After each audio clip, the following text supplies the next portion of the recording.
এটাই জীবন। আপনি যে কোনো পরিস্থিতিতে থাকেন না কেন, আপনাকে হাসতেই হবে।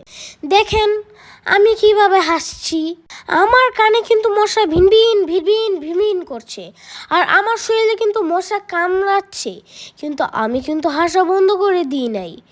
এরকমই আপনি জীবনে এমন কিছু মানুষ পাবেন, মশার মতন আপনার কানে এমন ভিনভিন ভিনভিন করবে যে আপনি কিছু বোঝাতেই পারবেন না আপনার মনকে যে আমি কোথায় আছি। মানে আপনি একটা আলাদা দুনিয়াতেই চলে যাবেন এদের কথা শুনে।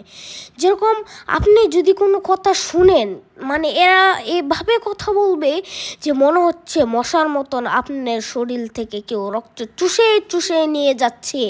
এমন কষ্ট হয় এই কথাগুলি শুনলে। যারা শুনে ভাই বোনেরা তারাই বুঝতে পারে। ভাই, আপনি সাকসেস।